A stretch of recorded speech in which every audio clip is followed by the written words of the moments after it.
De volta com o nosso programa Tudo Posso. Vamos falar de coach, de carreira, coisas muito importantes para o nosso dia a dia, o dia a dia do trabalhador. No próximo domingo, 1º de maio, comemora-se o Dia do Trabalhador. Diante do cenário de instabilidade econômica e dos quadros de demissões, a data pode ser uma boa ocasião para repensar e avaliar as atitudes no ambiente profissional.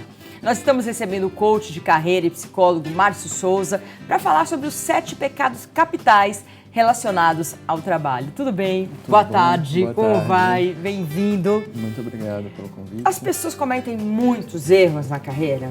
Sim, cometem. Porque eu acho que tudo começa com a dificuldade de diferenciar a vida profissional da vida pessoal.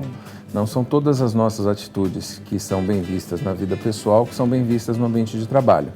Então, muitas vezes as pessoas acabam transferindo essas atitudes para o ambiente de trabalho e podem causar algum tipo de problema para elas mesmas. Você acha que esse é o principal problema? Eu acho que começa aí, e daí vai derivando para outros problemas. A questão, porque o trabalho exige que você tenha uma atitude profissional no ambiente de trabalho. E isso é uma coisa que a maior parte das formações profissionais no Brasil peca, de ensinar essa postura. Você acha que o Brasil, por ser um país mais emocional, de mais emoção, peca mais? Eu não sei se peca mais, porque a gente também lida com as emoções de um jeito diferente. O que é tolerado de emoção no ambiente de trabalho muda com relação a outros países. É verdade. Justamente em função da nossa cultura. Então, aqui no Brasil, tudo bem a gente ser mais caloroso, a gente abraçar, a gente fazer brincadeiras, é do jeito brasileiro. Mas a gente tem que aprender a fazer isso no ambiente de trabalho sem provocar problemas. É verdade. A gente falou aqui, quando eu chamei você, sobre os 7 erros, pecados capitais. Sim. Vamos começar a falar deles? Vamos. Então, o primeiro, qual que você colocaria? Olha, eu acho que todos eles são muito ruins. Então, eu vou falar por uma ordem, porque tem que colocar um na frente. Tá. Mas, falando primeiro da gula, por exemplo. A pessoa que ela quer sempre conseguir mais. Sempre conseguir mais. A gula não significa a gula por comida. É isso? Se a gente for... A gula pelo... Pode falar. Desculpa. Se a gente for pegar no sentido bíblico, seria pela comida. Mas trazendo aqui para o ambiente de trabalho, seria mais a postura da pessoa querer sempre alguma coisa a mais. Ela nunca está satisfeita. Muito ambiciosa. Muito ambiciosa. É essa palavra que eu queria achar e não estava achando. E ela está sempre querendo mais. Isso junta com a avareza, né? Que aí a pessoa, além de querer mais, ela começa a... Como ela quer juntar, ela deixa de prestar atenção nos investimentos que ela precisa fazer na carreira. Então, ela deixa de investir em formação, ela deixa de perceber que em algumas situações ela pode até ganhar menos dinheiro, mas ela pode ganhar de outro lado. Ela pode ganhar mais prestígio, ela pode ganhar mais projeção, ela pode ganhar mais experiência. E como ela está muito preocupada com o dinheiro, ela deixa de fazer esses investimentos na carreira dela e isso pode acabar prejudicando também. Entendi. O segundo? Eu falei da avareza, isso. Tem a inveja também, que eu acho que está muito relacionado com esses dois. Que a pessoa ela começa a olhar para as conquistas dos colegas de trabalho, para as conquistas das pessoas que estão à volta delas, parentes, amigos, e deixam de olhar para as coisas que elas podem fazer para melhorar na carreira delas, para ter mais conquistas elas mesmas. Então, o grande problema da inveja é esse, que ela deixa de olhar para ela e ela começa a querer o que os outros ela estão... perde tempo. Ela perde tempo, porque é um sentimento negativo e completamente improdutivo, porque ela não consegue fazer nada, porque ela está só olhando para fora. Ao invés dela olhar para as atitudes dela, o que ela pode fazer, tanto em termos de currículo quanto em termos de atitude, para dar uma guinada na carreira dela, exatamente. O quarto, qual que você colocaria? Eu falaria da ira, que é bastante comum. É muito comum a gente receber feedback no ambiente de trabalho. Muitos desses feedbacks são positivos, mas também existem aqueles que são negativos.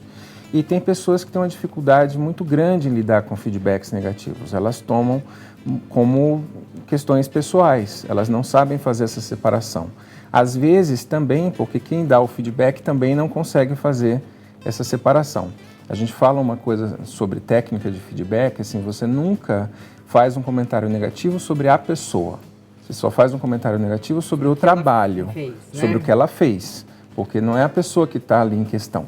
Mas, às vezes, nem a pessoa que faz o feedback lembra disso e nem a pessoa que recebe o feedback lembra disso. Então, ela pode ter uma explosão de raiva, pode falar o que não deve, e prejudicar as relações dela dentro do ambiente de trabalho. E até fazer com que pessoas deixem de passar informações importantes para ela por causa disso. Então, num momento de crise como esse, um gestor se sente frustrado com uma falta de resultado da empresa dele, ele explode com os funcionários. Os funcionários podem ter medo de levar um resultado negativo, que é importante que esse gestor saiba, por medo da resposta dele, da ira, né? Por medo da ira dele, exatamente. Isso pode fazer com que a empresa toda pague o preço disso, né? É verdade. Sexto pecado capital. É a soberba, que é aquela pessoa que é muito vaidosa, é ela que sabe tudo, é a técnica dela que é melhor, que vai fazer com que ela não veja os pontos negativos que ela tem. Porque ao longo da nossa carreira, nós vamos desenvolvendo umas áreas e outras áreas vão ficando mais deficitárias. Então, periodicamente, a gente precisa fazer uma avaliação de quais são essas áreas que ficaram deficitárias para a gente compensar. Então, você desenvolve um lado, depois você desenvolve o outro, e com isso você mantém um bom desenvolvimento profissional. A pessoa que cai na soberba, ela deixa de fazer essa avaliação, ela deixa de olhar para esses pontos dela e ela não consegue nem ver onde que ela está falhando. Então, quando vem geralmente, quando ela cai, a gente fala quando a pessoa está num lugar muito alto, a queda é bem mais forte, né? Seria muito orgulhoso, né? Exatamente. Tem um orgulho que é desvairado, assim, acima do normal. Né? Exatamente. Então, já tive situações de pessoas que tinham essa postura no ambiente de trabalho, por causa dessa postura acabaram sendo demitidas e simplesmente não conseguiam entender a razão da demissão delas, né? Porque isso pode acabar comprometendo, inclusive, os resultados. É que é o pessoal misturando com o profissional. Exatamente. De novo, né? Exatamente. O sétimo pecado capital. Seria a preguiça. Preguiça. É aquela... hoje é sexta-feira, né? Tem a turma que chega na sexta-feira e já... Oba, sexta-feira. Na hora do almoço. Exatamente, não tem trabalho, fica comemorando não ter trabalho. Isso mostra que a pessoa não tem uma boa relação com o trabalho dela, porque a pessoa que tem uma boa relação, ela até gosta de descansar, ela até comemora que ela vai descansar, mas ela também comemora que ela vai voltar a trabalhar, né? Quando ela tem essa boa relação. E o problema é que quando a gente quer só ter o lado bom da vida e a gente não percebe que todo o trabalho tem as suas dificuldades, a gente começa a não querer trabalhar com essas dificuldades. Eu vou fazer só essa parte aqui, que é a parte que eu gosto, e essa outra parte eu vou empurrando, eu vou deixando para depois, eu vou procrastinando. E com isso a gente, com certeza, tem quedas de resultados também. Na carreira a gente tem picos, né? Sim. Picos muito bons, momentos de estabilidade e momentos de queda. Sim. Como lidar com os momentos de estabilidade e queda na vida? Porque que é basicamente o que está acontecendo com muita gente perdendo os empregos, né? Sim. A gente precisa avaliar dois fatores. Tem o fator da conjuntura econômica. Então, por exemplo, a gente está vivendo uma situação de conjuntura econômica que tem muita gente competente perdendo emprego em função de fechamento de postos de trabalho.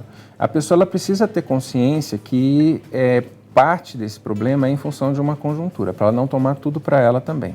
E tem também a outra situação, que são as atitudes, né? Então, às vezes, a empresa ela precisa demitir, ela pega aqueles funcionários que estão dando algum tipo de problema, ou que não estão trazendo os resultados esperados, e ela coloca na frente, na fila da demissão.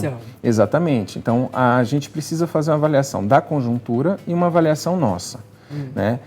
Essa deficiência nossa pode ser tanto uma deficiência de atitude quanto de currículo.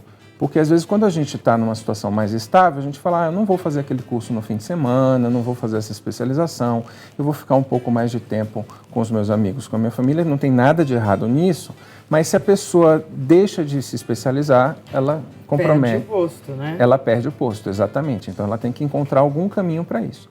Tanto que, em momentos de crise, o setor educacional se aquece. Porque é o momento em que as pessoas vão buscar alguma coisa, né? Buscam se melhorar, se aprimorar. Exatamente, elas vão buscar se aprimorar, vão fazer aquele curso de inglês que está atrasado, vão fazer aquele MBA para tentar uma colocação melhor. Porque o que acontece numa crise como essa é que você começa a ter que oferecer mais para ganhar a mesma coisa. Esse mercado também de vocês é aquecido, dos coaches? Nesse momento acaba tendo um aquecimento, sim, porque tem bastante gente perdendo emprego e as pessoas querem buscar O porquê, né? Elas querem buscar o porquê e também uma recolocação. Acho que uma característica importante do trabalho do coaching, a gente estava ouvindo o hipnoterapeuta falar sobre buscar a causa no passado. No coaching a gente busca essa causa do desemprego, mas o nosso foco principal é o futuro. Exatamente, qual é a sua meta para o futuro e como que a gente consegue trabalhar para você atingir essa meta. Entendi. Então, a gente vai buscar, mas é rapidinho, porque em seguida a gente tem que formular os objetivos e começar a trabalhar na direção deles. E as pessoas chegam com que tipo de dúvida, geralmente, quando te procuram, assim? Muitas vezes elas não sabem como fazer essa busca de empregos, muitas vezes elas não sabem no que elas são competentes, quais são os pontos fortes. Tem pessoas que chegam acreditando que elas não têm capacidade nenhuma de nada, ou que porque elas têm um emprego e perderam o emprego, a vida delas está acabada. E emprego é um ciclo, né? Já se foi o tempo em que a pessoa ela passava a vida inteira no mesmo emprego. Então, empregos de 20, de 30 anos não existem mais. Né? Não existem mais, são muito raros. Hoje, a média que se fala são em ciclos de 4 a 6 anos. Só isso? Só isso. Nossa, eu pensei que fossem pelo menos 10. Não.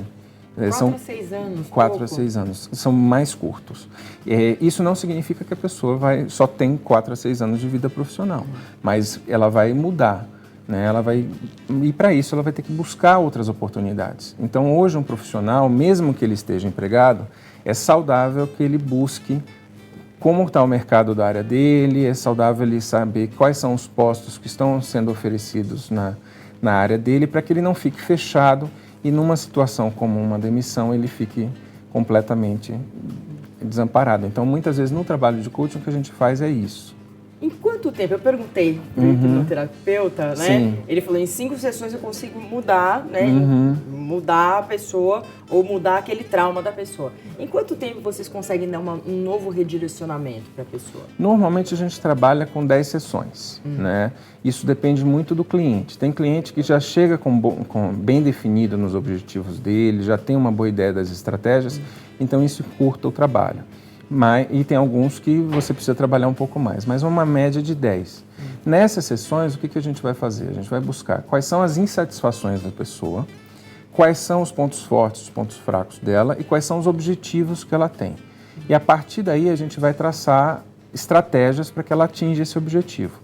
Essas estratégias podem incluir desde estratégias para buscar emprego, como ela buscar uma qualificação que ela ainda não tem para um determinado cargo. Às vezes ela deseja um cargo que exige uma qualificação específica que ela não tem. Então a gente traça um planejamento de carreira dela que vai incluir, por exemplo, ela fazer um curso para ela ter mais condições de ter sucesso na busca por essa vaga. Então é sempre um levantamento de necessidades, definição de objetivos e definição de estratégias para... Qual a diferença entre a empresa que faz o reposicionamento, a recolocação no mercado e o coach?